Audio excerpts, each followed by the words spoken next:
Welcome to The Pestle, reviewing and breaking down movies to look for insights into the movie-making process. Hosted by Andy and Red. Let's take down the house lights and start the show. Welcome, everybody, to The Pestle. Today's show is brought to you by The Calligrapher's Wife. Zach Galifianakis in his most dramatic role yet as a left-handed Roman in The Calligrapher's Wife. Welcome, everyone, to The Pestle. I am Wes. And we're filmmakers. We make things in front of and behind the camera, and we like to watch movies to discuss all those things that we notice in other people's work, and how they do what they do, and try to figure out what's going on there. What's interesting, another show note this week, which is we got an email from Johnny, and it's so funny because whenever I hear Johnny, I immediately go to like Breakfast Club, and like it was a banner year in the Bender family. Like Pops grabbed me, said, "Hey, smoke up, Johnny." But I think he mostly gets when people say Johnny, there's like sweep the leg, put him in a body bag. Yeah, that's what I think. And so he was writing though to let me know that all of our episodes weren't showing up. Like. There was a cap in our RSS feed that was only the most recent 300 episodes, and so that took some work. Yeah, only the most 300. We broke RSS. So it was like, and I like it. I know they're all available on the website, but I'd like to be able to do it in my phone, like through a podcast app. And so I was like, one, respect for anyone who wants to go back to the start of it all. With Todd in a room full of women at the Wonder Woman premiere. Oh God! Oh my God! I forgot. Oh, wait, what happened again? Something happened. And you strolled right into it, not knowing, and then someone asked you to leave, and they weren't even an employee. It was like another guest. Yes. I can't remember. Did I leave? You were like, "Oh, I had no idea." I can't remember. You mistook that person for an employee, and you're like, "Oh," because they kind of walked over to you like, "Hey, I'm sorry, this is a women's only show," and you're like, "Oh, crap, I had no idea. I'm sorry." And you got up to leave with your wife, and as y'all were exiting, the whole room broke out into applause because you happened to sit next to the only other guy in the room. That's right. It's like. What? Like, it's one thing, like, to ask me to leave, I get it, but like applaud, like give me I'm trying to take thing away from your experience here watching this shitty movie. Like, I don't know. And by the way, I don't care. Spoiler alert, it sucks. Balls. Oh, it's so funny. Wow. But yeah, so he wanted to go back to like it's amazing, and also amuses me that anyone would go back and listen to all 300 of our episodes. So thank you, Johnny, and any of our other listeners who have braved the waters of the Pestle. Oh, so much fun. Amazing. Yeah. Anyway, I think we can just dive right in, man. What are we covering today? Yeah, today we are covering The American. So if you haven't seen this film, please pause it and pause this episode and go watch it because we're going to spoil a bunch of stuff. It's The American from 2010. Yeah. And we'll cover certainly many things. Cinematography. We'll talk about some of the compositions, center framing, and we'll dive headlong into story and writing. We'll talk about cold opens, as well as adding complexity to simple stories and other such stuff and things and stuff. Literal cold opens. And a quick synopsis of the film. An assassin hides out in Italy for one last assignment. I'm going to butcher these. Directed by Anton Corbijn. Screenplay by Rowan Joffe. Based on the novel by Martin Booth. Cinematography by Martin Ruhe. Featuring George Clooney as Jack.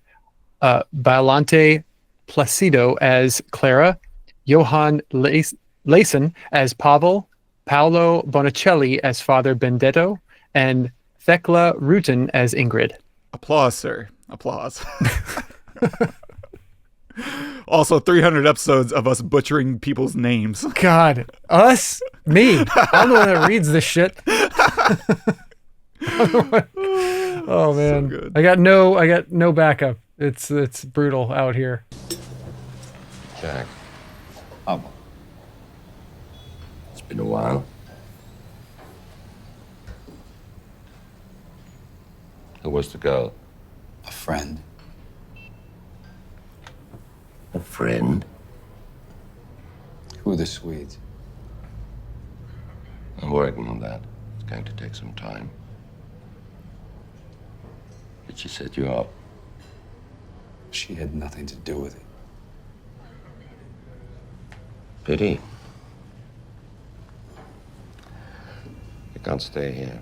I've made arrangements for you to leave town while I sort this out.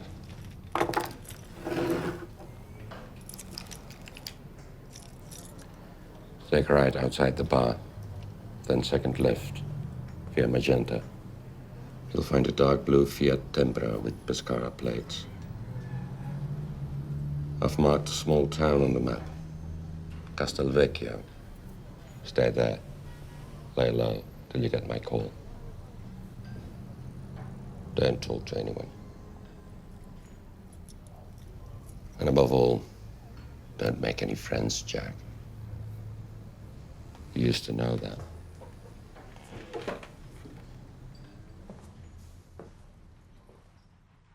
So I'm dying to know your thoughts because there's a very specific reason I threw this one in the ring. Every week, I basically throw out like 3 to 5 picks for Todd to pick from. And I never know how it's going to go, or if he's just going to like, screw all that, let's do something else. But normally you're always a really good sport. And you picked this one and I was like, good. And so, yeah, how did watching George Clooney skulk around Italy play for you? I liked it. I think that George Clooney did a great job being like reacting, I guess, for lack of a better way of putting it, because acting is reacting, right? I think it was, like really slow, like if you go expecting a, straight up spy movie, you're not going to get it. But I think that that's okay. Not every movie with a spy in it has to be that way. I think this is not an American movie. I think this is a European movie with an American in it, right? I find it kind of, it's interesting, the things that happen, right? So, he, like, for one, the biggest thing is he falls for a prostitute who also falls for him. And I think that that's kind of like maybe it's like a little bit of a trope kind of thing, because like guys seem to think, if you go to a strip club or something, like, oh, she's really into me. No, she's not. She just wants your money. And I think, 100% of the time it's that way. But in this case, it's not. And almost like he's saving her, but at the same time, he's the reason why she would die. Like, she would get killed. And he's obviously the reason why the girl he was dating before got killed, because he killed her. That being, and so I didn't love it. I'll say I wouldn't want to, I'm fine not watching it again. But I did watch it for what I could get out of it. I think probably about halfway through, I realized, oh, this is not what it started out to be, right? We start out in this cold open, right? Where we're in the snow and we see him with this girl. Then the shootout happens. He kills this guy and then he kills her. And you're just like, what? Oh my God. And he kills another guy. And so you think, oh, this is, I kind of know this is going to be exciting. And then it's just not. But because it's not, it kind of is interesting.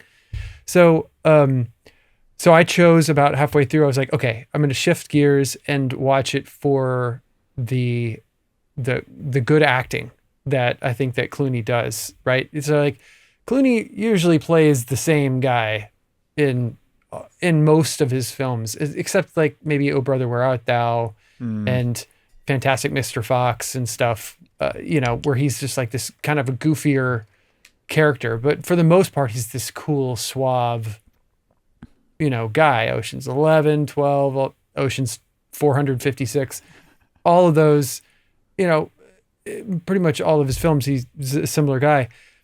But this one is a little bit even more just like reserved, and he's broken, and he doesn't want to do what he's doing anymore. And I think even from the start, that, the look on his face when he's with that woman is just like, he's not there. He's dead inside. And you can get that from his performance and I think that the way I wanted to look at it about halfway through was just, what can I take away from this? I didn't know exactly where the story was going. So the story took me to an interesting place. But I didn't think that I was going to be fulfilled at the end. I thought something is, the rug is going to get pulled out from under this guy, which is going to suck because he's going to want to get out, and he's not going to get out, and he doesn't get out. He dies. But his performance is really, really good. And I totally buy it every moment of it. There's never a moment where he kind of checks out for just a beat. Yeah. No, he's in it the whole time. And all the silence that he gives, like he's not afraid to not say anything. And the director is not afraid to not cut and just sit in those moments. And I think that's really beautiful, I mean, probably the script wasn't very long, it's probably 90 pages, and it turned out to be a 2-hour movie. So anyway, I don't really know what else I want to bounce off of what your feedback is. Mine was, I'm okay not seeing it again, but I chose to take away some really cool things. I thought the lighting was beautiful. I thought the cinematography was gorgeous. And I mean, not just that, but like the camera movements were great. The last thing I'll say is, how we talk about on this podcast that there is a pre-pandemic film and there's a post-pandemic film. And I'm not saying that I could tell the difference between them. I'm not saying that. But I think I could tell the difference between them. And this is a good example of a movie that is pre-pandemic, obviously. I mean, not because it's a younger, George Clooney, but just the way it's shot, how it's shot, the beats, the timing, just feels a little bit more, like there's less pressure on the story to be something that it's not. This is just the story, and this is the way they're telling it. And I don't know how to explain the pre-pandemic, post-pandemic thing that exists, but it does. It's a real thing. And I think it's a good example of, maybe not story-wise, but cinematography and timing and acting even, and editing, a good example of that. So there's a lot of great positives from it. I'm really glad that, what's the prostitute's name? I forgot. Clara. I'm really glad Clara didn't die. I would have hated this movie. If he would have killed her, or if she just would have gotten shot, on accident or whatever. So I'm really glad that didn't happen. They took care of us in that way. I do think he needed to die, right? In the story, right? If he just got away, what are we doing? Why is he like sad the entire movie and then he gets away with her? Like, no, we can't do that. So I think it had to happen. But I also at the same time wanted to see them together because I love them together, and I love her. She's wonderful. Whoever that, whatever else she's done, I want to see it because she's fantastic. Clara's fantastic. And you love her immediately, and that's really hard to do, especially since she comes in over halfway through the film. So I'll pause there because I want to know what you think about this movie now after saying what I think. But yeah, that's a good place to start, I think. Yeah, I think one, it's so funny because I had the same question in terms of the script length. I was like, how long was this script? And so that was after I finished watching last week. I re-pulled it. I pulled it up and I was like, oh, it's 108 pages. So it's kind of right on par of, the ideal 1 minute to 1 page ratio that you usually assume about runtime for a script. And so that was kind of surprising to me as well. And I guess the other thing, while I'm looking at it, I'm looking at the last page, and it's so funny. This is a marked up version, and it's got a bunch of highlighting. It's got stuff omitted. It's got stuff crossed out. And the way this script ends is Jack is slumped against the wheel. He's not breathing. On his face is an expression of serene peace. I would have said, and my thought was he never got to find peace. He died before he found it. And in the script, it's saying he did. But what's crossed out before that is from beyond the car, we see a single butterfly fly up and rise towards the sky, which is how it actually ends in the movie. And they end up editing out, the part about him having this peaceful expression. And so that is why I have a different takeaway than what the script is, whatever, showing. And so I just thought that was, kind of interesting. But I saw this in theaters. I think it was either once or twice. I want to say it was twice. I want to say I saw it by myself, and then our buddy Ryan Vaughn wanted to see it, and I think he and I went to see it again because I was just smitten with the compositions. I loved the quiet and watching Clooney. Everything you just said is so spot on. Like, he's in it. And it's such good acting, and this is such an interesting one to study because it isn't exactly his normal role. Like, there isn't that lightness to him, that wit, that charm. There's something else going on. And my takeaway, what I'm seeing from him is, one, the script sets him up very wonderfully to have all that, subtext and stuff going on underneath the skin. And so when we're watching him, he's really just intently focused on what his character is doing in that moment. And a lot of it is the fear of someone coming around the corner. Can I trust this person? And then that is just multiple ways. Like, maybe, can I trust Clara with my heart? Or can I trust her with my life? Is the father who he's pretending to be, or is he just another assassin in waiting? Like, is everyone who they're pretending to be? And so I think whenever he's in these moments, he's intently focusing on tells. How can I, and not giving his cards up while also keeping a very intense eye on her. I can imagine him being in some of these scenes where we can't see everything. Sometimes they're in rather tight, and we're watching him in the car. And I think he's just thinking about her purse. And he's like, he knows the color of the purse. That's where the gun is. And can I see where the purse is right now? Okay. I'm just going to keep that in my peripheral.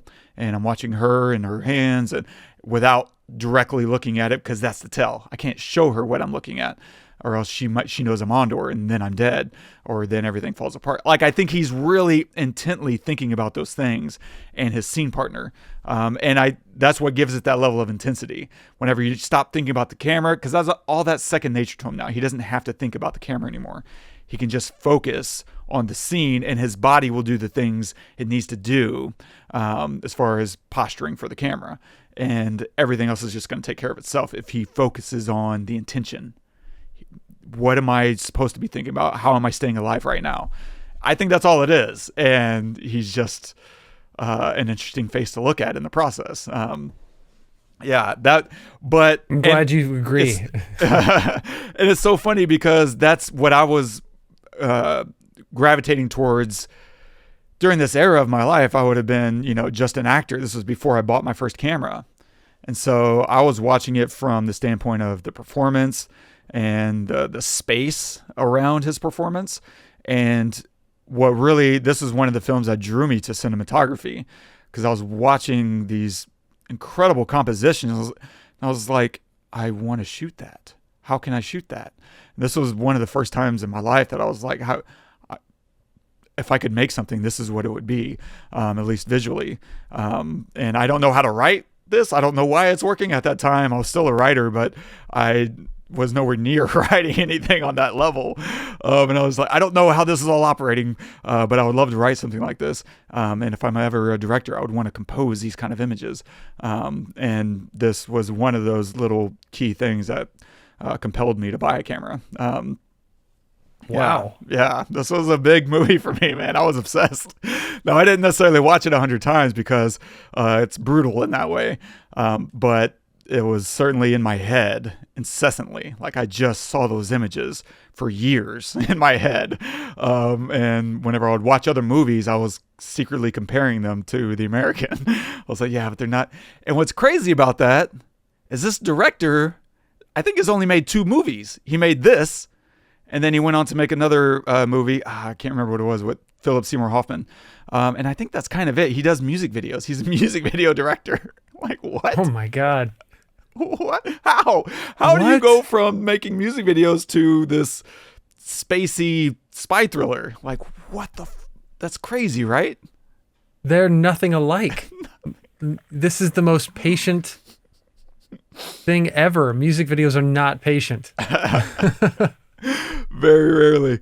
So that was one of the things that drew me to it, man. It was just the performance for sure, but the compositions in this city and their effect on me, I think, was a big thing. Because now studying it as someone who's been doing cinematography, it's like, oh, okay, these wide frames are obviously beautiful on their own, and watching Clooney move through them, Jack walking through this space, is really interesting because it's kind of chaotic with how much is going on in some of these frames. He's in this town, and yet you have all these structures, these windows and alleys and walkways crossing his path, and he's so focused, but it's providing ample space to hide more assassins. And so when he's outside, he's exposed and vulnerable, and you give me these wide compositions, I'm kind of tensing up, like, is something going to enter the frame? And same thing whenever he's like walking and we're doing these tracking shots with him right dead in the middle, dead center, right? Dead. And it's whether we're walking from behind or walking in front of him, like, having him there is just really intense, because if we're in front, right, and we're watching him in his face, well, now we can see directly behind him where he can't see. And now there's a little bit of tension building up, because it's like, are we going to see someone walk up behind him and shoot him the same way that he did that first guy? And we'll come back to that cold open. And when we're walking from behind, when we're following him, watching the back of his head, now we're kind of imagining, are we the POV of a killer? And now we're waiting for someone to stalk and like kill him, or maybe even jump out in front of him. Like, there's so much tension that you can build through these perspectives. And the context provides that kind of suspense, right? We're in a spy world.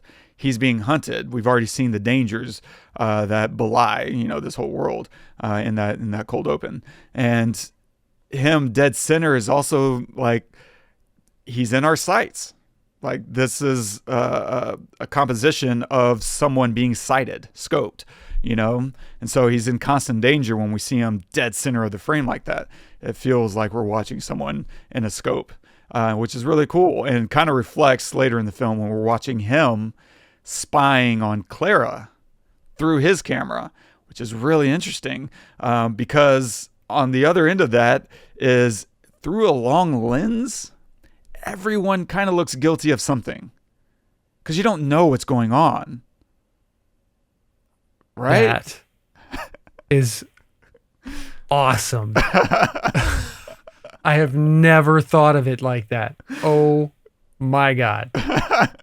Okay, continue. It's fascinating. That hit me just this last time too, and I was like, holy crap, that's really interesting. And there's another aspect that I find interesting, which plays on, your joke about the cold opening, which is first frame, last frame. We open on a chimney smoke, rising above a snowy forest, and we close on a butterfly rising through a spring forest. So we have a cold open, we kind of have a warm close. And so maybe it's telling his story as a character who began as someone as frozen, right? But in the end, they had thawed, or maybe in terms of a butterfly cycle, he was in a cocoon in the beginning in that snowy cabin. And at the end, he'd escaped, as a butterfly, maybe going and having that peace and serenity and in death and this thing that he couldn't have in life. And so that was just all kind of interesting as a first and last frame, contrast. Yeah. But let's talk about that cold opening, because this is something to me that was really cool. I've recently gotten into Brandon Sanderson. Like, I stumbled onto this guy's YouTube channel 2 or 3 years ago, maybe even longer. And because some subreddit about outlining, or maybe some other weird world building subreddit, maybe someone was just like, oh, well, yeah, you got to go look at Brandon Sanderson's YouTube channel. And I pulled it up and I was like, what is this? This is nonsense. And if I had literally taken like 5 seconds to explore his channel, I would have stumbled into absolute gold, because he's got such wonderful lectures about storytelling. Now, he's coming from the perspective of a novelist, because he writes these novels. And I just recently read like Mistborn, which is amazing. And I was like, okay, yeah, maybe I should go check his channel out again. And I did. And that's when I stumbled on to all these wonderful lectures. And he does a really great job of talking about the way he structures and outlines his stories. And he talks about the promise, the progress, and the payoff. And for me, this is a really cool new lens to put on composing a story. And so I was like, okay, well, I'll just look at the American from the standpoint of the promise. And that's what he calls the opening of your story. And I was like, okay, well, let's discuss Brandon Sanderson's elements of your promise. What are the things in your opening that you're promising to your viewer? And how does that reflect on the rest of the movie? Cool. And he does an amazing job of doing the millionth analysis of Star Wars I've ever seen, and it's still good. It's still really interesting. So much gold to mine there. And I promise if we ever do Star Wars, we probably will not like analyze the story on that level, but because of how many other people have done it so much better than I will ever do it, at least. But the elements that he talks about as promise are your tone. You make a promise of the genre that you're in. You make a promise about your plot, and you also make a promise about your character. Cool. So let's look at the tone promise. This is actually a very slow thriller, and I think that's a part of the very opening, couple of shots.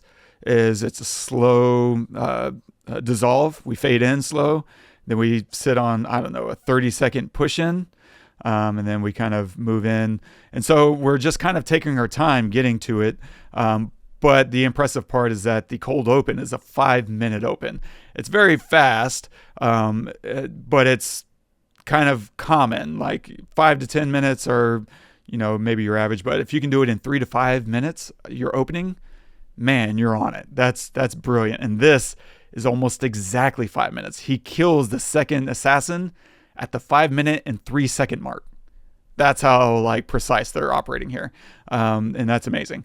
And so that's the promise of the tone, I think, is that this is a thriller. And the genre promise, of course, is that it's a spy thriller.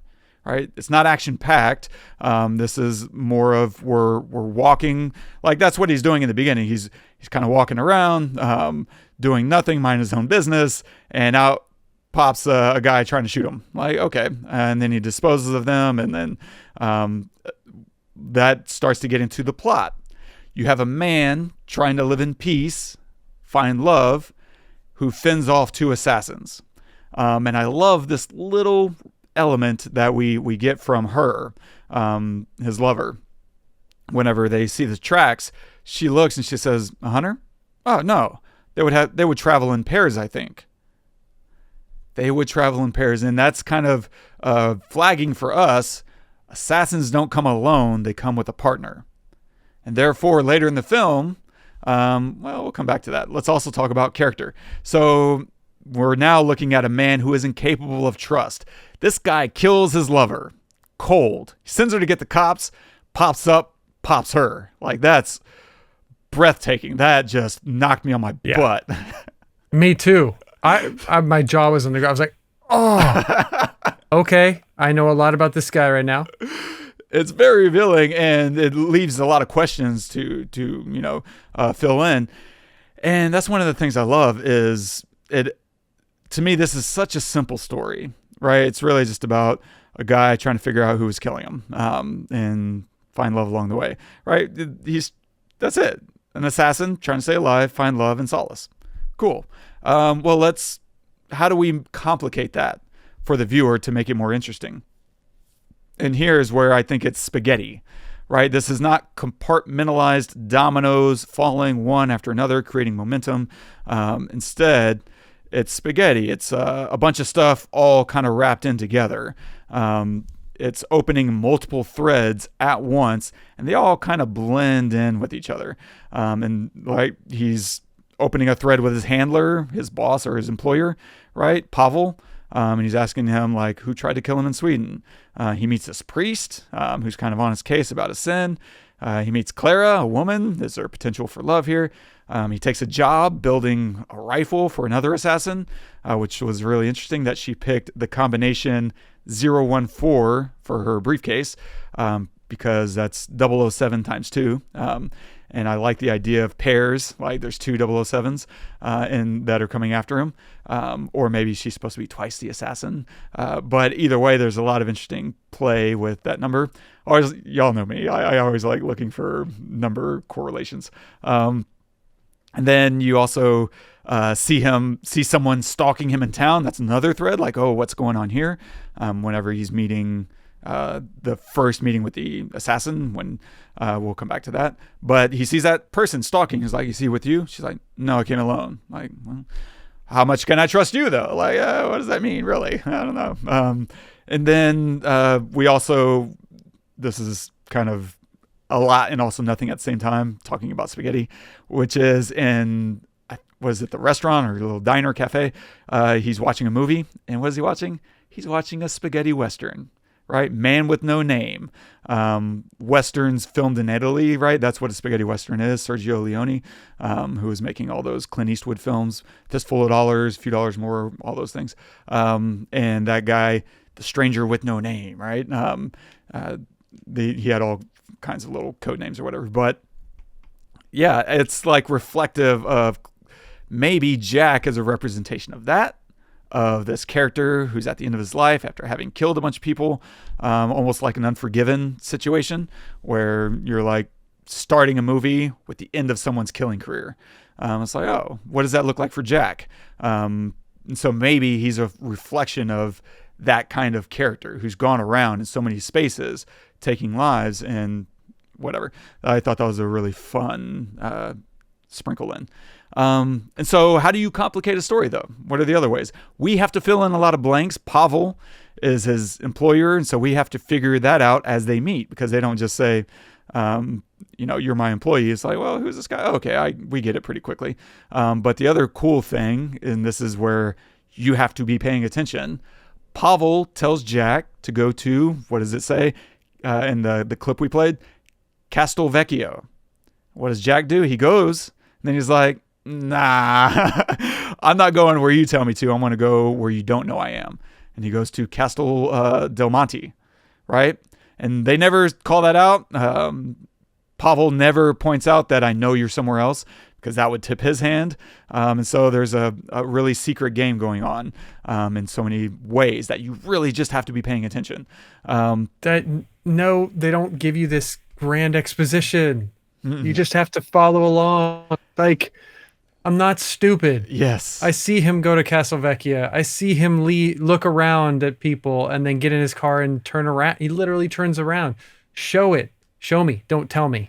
Yeah. And that was the reason I was really excited for you to watch this, is because lately there's been a film or two that you're just like, oh, stop announcing everything. Like, you can just let us figure some things out, please. And so this movie, and this doesn't announce shit. Exactly. It's perfect. Thank you. And so the other element is like on the phone with Pavel, Pavel offers Jack an easy gig. He's like, I have something you don't even got to pull the trigger. And what does Jack respond with? I'll think about it. That's it. It's priming us, though, for a job without letting us know if he's going to take it. And they delete it. I imagine a writer writing those scenes and saying, deleted. Like, we don't need those, because then what we do is we skip forward where he's already agreed and he's already set the meeting, and we jump straight to the actual meeting. We don't know what's happening. You have to fill in those blanks for yourself, because suddenly he's sitting next to this table, this woman, and he's kind of scoping her out. We don't know for what. And then they immediately just kind of jump into tech specs of the rifle that she needs. Like, oh, this is the gig. Oh, cool. Okay, I'm with you. Like, that's a really satisfying, like, you get to participate, right? It makes something simple more complex by forcing us to engage with the story. Like, delete things that we can't figure out on our own. Or that we can figure out on our own. Like, if there's something you can't figure out, fine, give us a clue, give us as much as you think we need to make it blaringly obvious. But they had already given us everything we needed to know when he was offered the job. And then he just said, I'll think about it. They could have wrote very easily, like, cool, yeah, where, when and where. Like, that's fine, but it's more interesting if you keep us on our toes and make us, like, think for ourselves a little bit. And then we also have all these characters that we meet, like, which ones are who they say they are. And I love this element of we're piecing things together with Jack. We can see him piecing together that the father, the priest, has a bastard son. That's really fascinating. And then, which, by the way, is my favorite shot of the entire movie. Yeah, with him in the garage.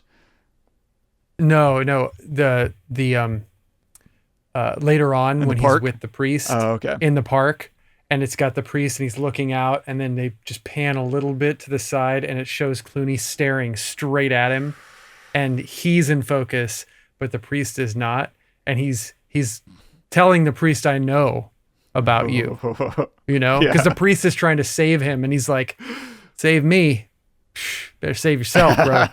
Anyway, I just love that moment. So much is said in the camera move. Yeah, great read. Oh man, great read. And so the priest has a son, right? They're not supposed to do that. And then also the assassin that's contracted him, is that the pairing? Because we already established, that the assassins come in pairs. And so at one point, he's killed one of them. And now it's like, we've had one assassin, sure. But have you heard about second assassins? It's how often do you get to use Lord of the Rings? And so it's like waiting for, like, okay, now we have potentially two assassins. There's one who's on contract, allegedly. Cool. But then is it her? Is she the one in pairing up? Or is it the woman in the brothel? Like, she's carrying a gun. What the heck is this? But if you also had been paying attention before the gun reveal, in the magazine or in the newspaper, you see a headline that says, two more prostitutes killed. So sex work in this little town is not going so well. And therefore it makes sense later on when she reveals, like, it's dangerous. I want to feel safe with my clients. And they do a great job of, once again, making you pay attention, because that's an easy thing to not pay attention to. Which is very indicative of so many things that we don't have to get into on this show. And so it's really like, it's a simple story, but the way they structure it and the things that they leave out, it makes you participate more than you otherwise would. And I love that. The other thing I really love that made this movie so cool for me is expertise itself is really cool. Watching someone be excellent at something and kind of teach you things that you thought you knew stuff about, but when you watch them do it, you're like, I realized that was the Dunning-Kruger effect taking place. I, in fact, know absolutely nothing about what they do.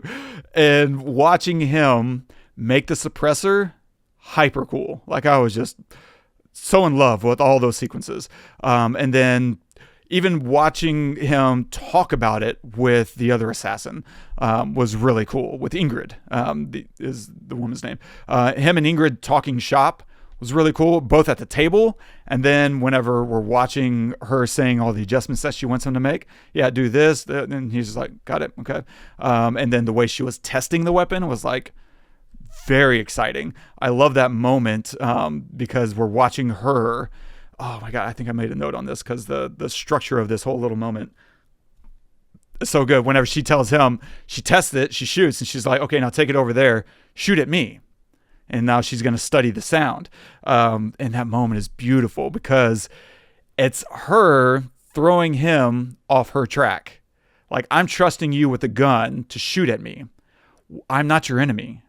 And it's a very layered little moment because it also plays into her expertise of understanding, did he do his job well? Yeah, I can't make out where the sound is coming from. That's perfect. In that moment that they build up where he has to make a decision, am I going to kill her or not? They set up first, he fires up a burst, a couple rounds. We see them strike, next to her.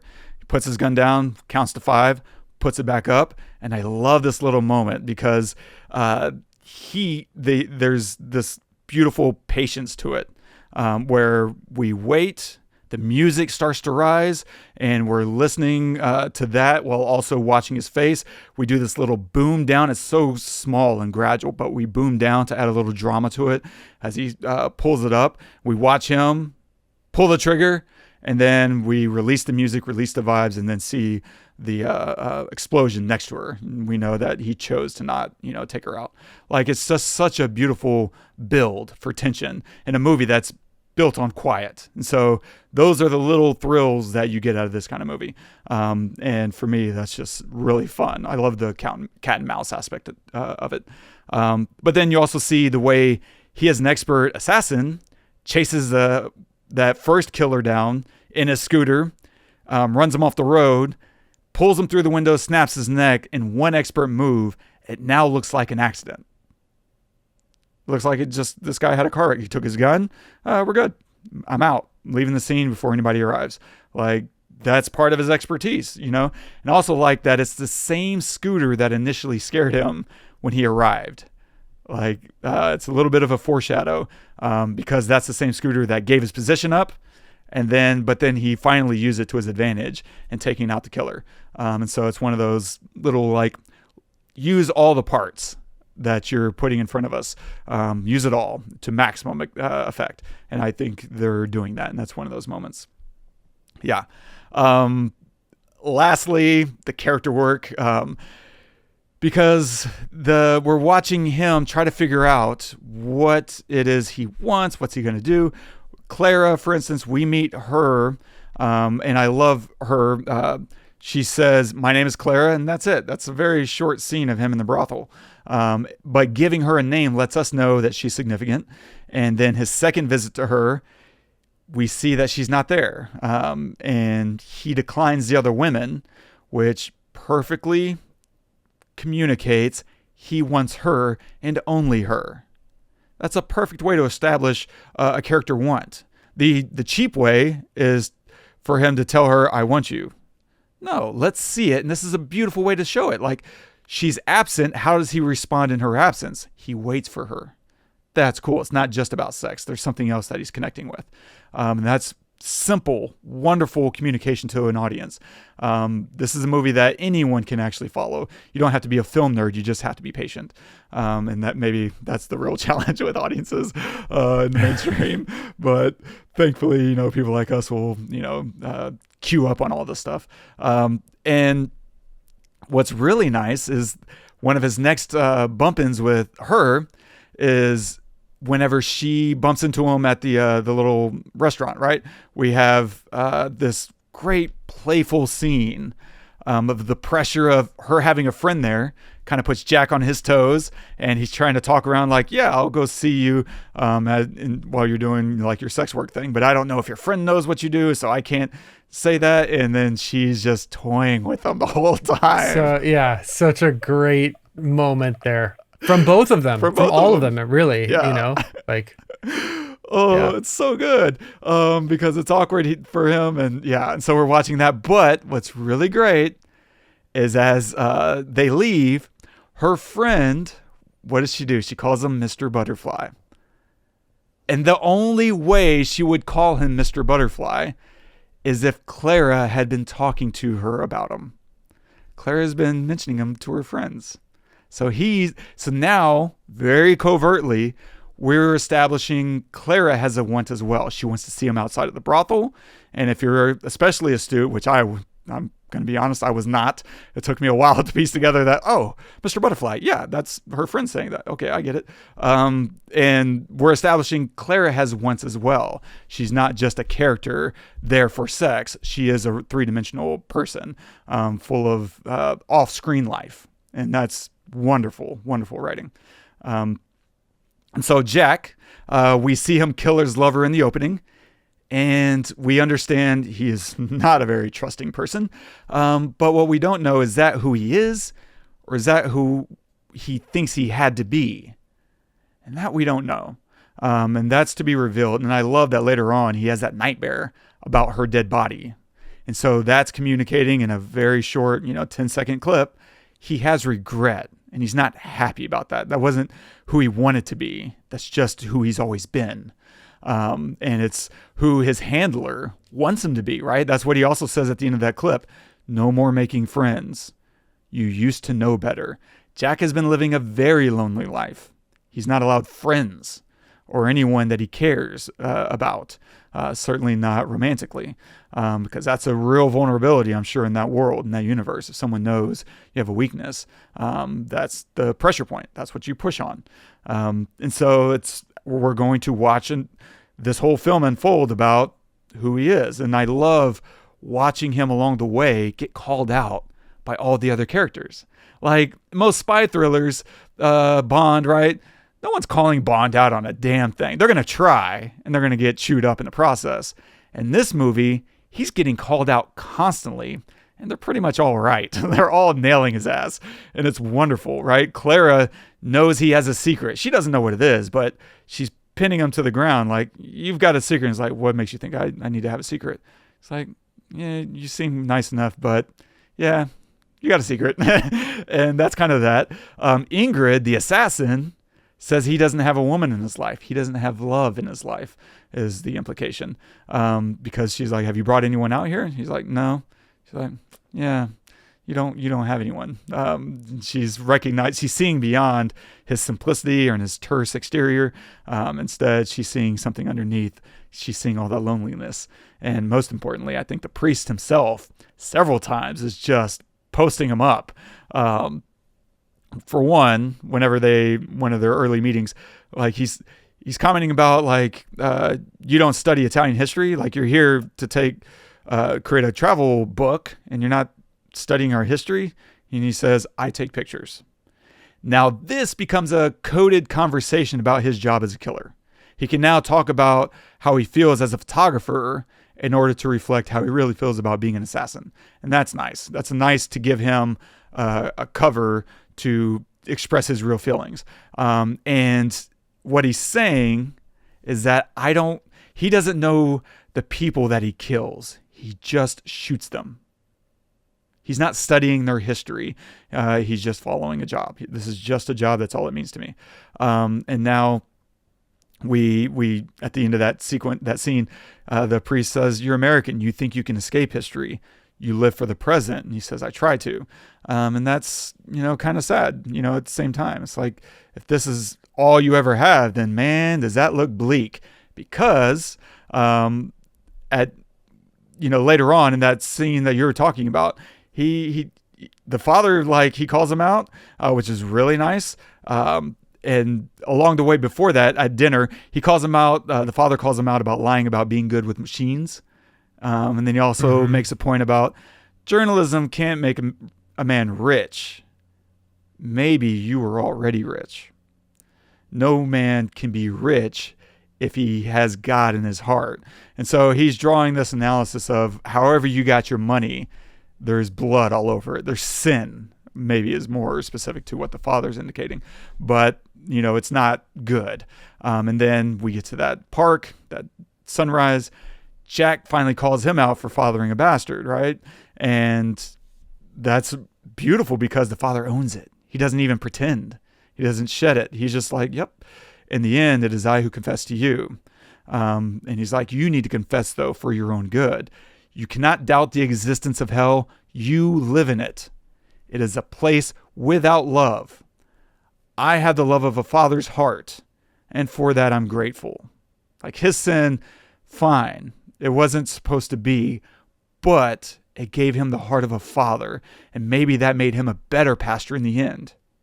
Like there's really so many interesting things you can take away from what the priest is saying there, and that's so amazing that he's saying, you know what, fine, I do have sin, but you know what, maybe it made me a better person. Because there's a double entendre there, right? Father could be him as a priest, or it could be this other conversation about him being a literal father and producing a son out of wedlock. And that's wonderful. And so the father immediately turns his sin around right back on Jack, flips the tables, and it's fantastic because he asks him, I have the love of a father's heart, and for that I'm grateful. And it ends that scene with the question, what do you have? And that's when we move straight to his next date with Clara. And he's seeing now Clara through the eyes of, what do I have? Maybe I could have Clara. Maybe I could have love. And that's really nice. And so, I don't know. I think there's that whole element of him, ultimately Jack has to kill his employer. And he doesn't live long enough maybe to find love or peace. And that's the tragedy of this. I find this ending to be tragic, not beautiful. But I love that the weapon he built is not the one that was used against him. It's used against the person who tried to kill him with it. And it's almost like an echo of what happened with the father, with the priest. He tried to use his sin against him, and it turned into a weapon against himself. And now that he's built a weapon for that's going to be used for his own death, that's being he used it in the smart way, the father way of killing his would-be killer, but all his sin added up, and ultimately it was a life that he couldn't escape. And so there's that aspect of his character fulfillment of finding love and finding a reason to live, and the tragedy of because of the life that he chose before that, he wasn't able to enter into it. He could only see it through the window. And so the butterfly, of course, that we see at the end is a representative of him. Literally has a butterfly tattoo, which is a very different movie from the girl with the dragon tattoo. And she has a much cooler, body art. But he also, it's in contrast with the tattoo on his arm, some kind of military. I don't know if that's Marine or if it's kind of a fabricated tattoo to represent, American militarism. Because you could also maybe say this movie itself is a coded conversation about America's history of covert operations. And maybe Jack is being hunted by a neutral country, right? Sweden is kind of known for its neutrality, not as much as like Switzerland, I guess, but it's still known as being a neutral country. And having a neutral country hunt you down is like, damn, what did you do? I don't know. Like that to me plays in with the American as a title. I don't know. To me, there's just a lot of fun, interesting layers, and I think I'm glad I finally sat down to rewatch it. It's been probably 3 or 4 years since I have, and rewatching it now with the intention of talking about it with you, I was like, oh man, there's a lot underneath the hood here that I didn't expect to find. But yeah, anyway, that's what I got. Wow, that's a lot. I mean, I think a lot of that first off, incredible writing, incredible directing. Like if you think about something like this, the writer had to really understand what the outcome would be by writing silence. Like how do you write silence on the page? You write everything around it, right? You write the feelings around it or the responses in it. But you're writing it still. and you have to understand your script in so many layers, to make sure that works, and then from a directing standpoint, you have to get so much, and then to make sure that whatever your end result is exactly what you want. So you have to really know what you want going into something like this. You're not gonna, maybe you can do reshoots, but that just costs a lot of money and things. And for something like this, you just have to know exactly what you want for every scene. Yeah. And then how that's going to work with telling the story from 30 minutes ago, carrying something that happened 30 minutes ago into this scene, and in 30 minutes carrying this thing into a scene 30 minutes from now. It's you just have to know so much for a movie like this. Otherwise you don't, you need the exposition. And because they are masters, at the director and the writer and cinematographer, by the way, and editor, masters at this. I just keep listing. Because they're masters of this, they don't need to tell us all of these things. Everything you just said, you just came up, you got it without all the exposition. Yeah. That's what makes a great movie. Don't tell me, show me. And when you tell me, it just make me feel like an idiot, unless there's no way that I could know, like you mentioned earlier. Yeah. So I just think that the reason this movie is so good is because it doesn't say a lot. It says a lot without saying a lot. Yeah. And I love that. And I wish we had more of those things. Do you resonate with what I was mentioning about the pre-COVID, post-COVID kind of style in filmmaking, or is that just something that I'm seeing? That's not funny. Like, I think when you say it, I know exactly what you're talking about. I will admit that I don't frame it in my head that way. Like, for me, I frame it more as post-streaming boom and pre-streaming boom. I see a massive difference in quality once we get to like the late 2010s, where everything is just suddenly faster, cheaper, and it's just like and then you have Marvel adding on to that, right? Where you're just getting more and more used to starting production before you've polished your script, like what, or even finished it in some cases. Like, what are you doing? And so to me, I kind of bottle all those things up of too many people were greenlighting too many projects for all the wrong reasons. And now we're kind of paying that price of a boom. And now there's a bust cycle where nothing's getting greenlit. It's like, well, some of you jackasses were just a little bit smarter in what you were greenlighting. Maybe we wouldn't have this problem. And so, that's my framing anyway, is more of streaming boom and not. I think it's spot on. I think that's spot on. Yeah. Because it's right around the same era. It's not like they're wildly different. It's the same thing with streaming music. Spotify has killed the record, the album, and better, for better or worse, it has. And so you go on there and you listen to one song from an artist, you go to the next artist, whatever, and it's not the way that the artist intended their music to be. Like, what, they work for a year to make a record, and what, you're going to listen to 3.5 minutes of it? No, there's more to say, So I totally agree. I think that that's a good way to frame it. I was listening to, as a add-on to your point about records, like, and what we've lost in this process of filmmaking and music. I was listening to, I was on a date last night, and she wanted to listen to Lauryn Hill, who is in my top 5 all-time rappers, by the way, top 5. And Lauryn Hill had, Miseducation, had sketches, and you could do so much more with a full album when you knew someone's going to sit and actually listen to everything. And this is going to be a portrait of my life right now, of my thoughts, my philosophies, my emotions, and it's not going to be one pop song, because that's kind of what I feel like everyone's gaming towards now. Is like, used to write a pop song or 5 for your album, but you also took those other 5 to 7 tracks to do something else, to be more personal and create a full experience.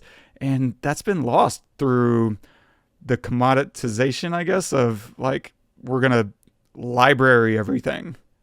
Everything now just lives in a big fungible library where this album can be that album, and who cares, because really we're only doing singles and playlists anyway. And that just stinks, because the experience you can give someone when they give you an hour of your time, focused, man, there's something beautiful and more deeply connecting, I think you can say, through that kind of attention and belief. Whenever you're creating it, when you believe you'll get that attention and respect, you approach it differently, and no one believes they have that anymore. In fact, I've been reading how Netflix will ask for edits and scripts to be more expository, just because they want to make sure if someone's not really paying attention that they won't get lost. And so a scene might end, right, where there was a battle in the forest and 2 characters are catching up down the street, and they're like, well, we just had this battle in the forest, and it's just like, why do I need to add that dialogue? Can't we just assume they were watching? It's like, nope, we no longer will assume people are watching anything. We just want to make sure at any moment in time, if they start a section, they will never get lost. It's like, well, maybe people rise to the level of challenge you give them. That's my belief. And so in my writing, I do challenge people, and maybe I will tone that down eventually, but I try to respect people watching my stuff and not spell stuff out. And maybe that'll bite me in the ass, because maybe we don't have those viewers anymore, or readers. Listen, for filmmakers, for music makers, like, don't think about what it's supposed, like, what society is going to want. Like, nobody knows. Everybody thinks, we need more exposition. Netflix thinks that, whatever. Nolan literally, and I know it's because it's Christopher Nolan, sold out all of his IMAX tickets a year before the Odyssey came out. Within a day, less than a day. A year. No one has ever done that. Do you think that he has too much exposition in any of his stuff? No, he does not. In fact, go watch Tenet and tell me that you understand 5 minutes of that thing. Despite really, all the exposition. He does not give a shit who he brings with him or leaves behind. He just wants to make something different from wants to make something that's in his head, and he wants to make it as best as he can. Yeah. Just do that. I mean, I think of like, what would it be like if it was Talk from Sigur Rós came out now? Like, you have a single on a playlist from that album? No, the entire album is art. The entire thing, the whole 47 minutes of it is art. And if you listen to one track, you're not getting anything. And I think it's the same way with films. You gotta just like you don't need to bring people along. Just make the thing. And I promise, if it's good and you put your heart into it, like, people will respond. Like, the audience will respond, so. Love it. Anyway. Well said. Yeah. Final comments about The American? Well, like I said, I not really wanting to watch it again, but I loved it for a lot of reasons. And I love it even more from a lot of the reasons that you just brought up. So yeah, thank you for that. And I think maybe that's one of the reasons why we do this kind of thing. Yeah. We're not critics. We don't critique things. We just say, why does this work? Why does this not work? And try to figure it out. Because, like, if we want to make something, maybe we're a little bit more educated on what doesn't work, to stay away from that. And maybe our listeners are the same way, or maybe the next time they watch a movie and they feel like it's hard to follow, maybe just pay a little bit more attention, give it a little bit more of your attention. So yeah. Anyway, yeah, I really enjoyed it. Well said. I I was just fascinated watching it through the lens of this new analysis, from Brandon Sanderson, because that opening 5 minutes really is the entirety of the film. Like the rest of the entire movie plays out. Now it's in slow motion because you have an hour and a half to get through it. But it's amazing that the rest of the movie really is about a guy trying to find peace and solace and get away from chaos with love. And then he's hunted by 2 assassins. That's the rest of the entire movie. And he has to find them and pull them out. Unfortunately, he did that.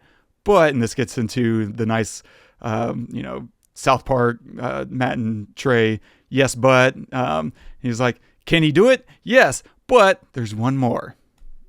And that was just one too many. Yeah, very cool. What are you going to recommend this week?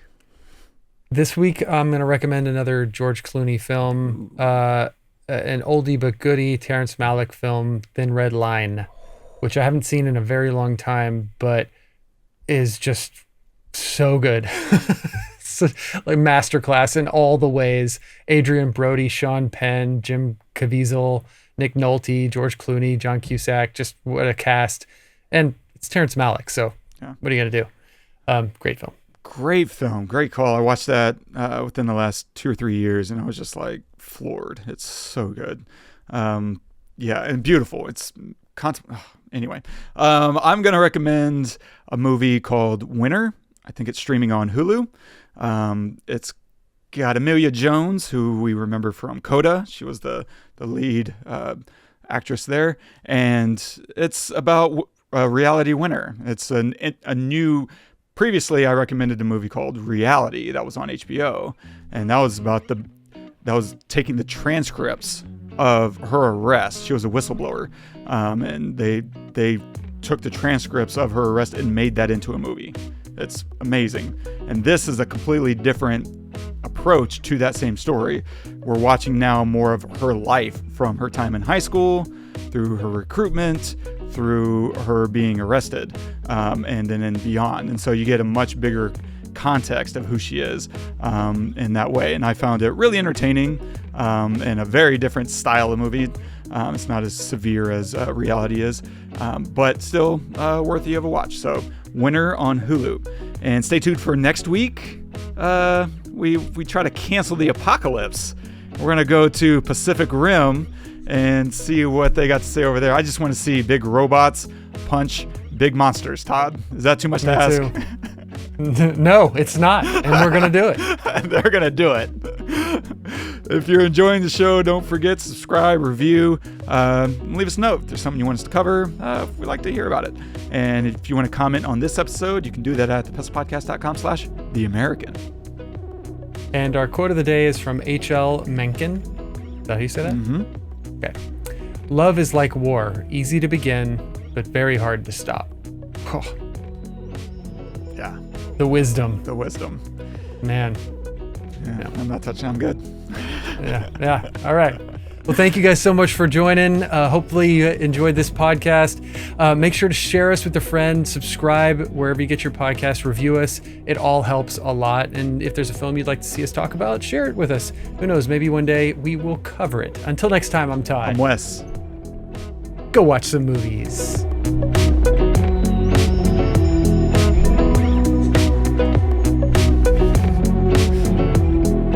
Ha ha ha.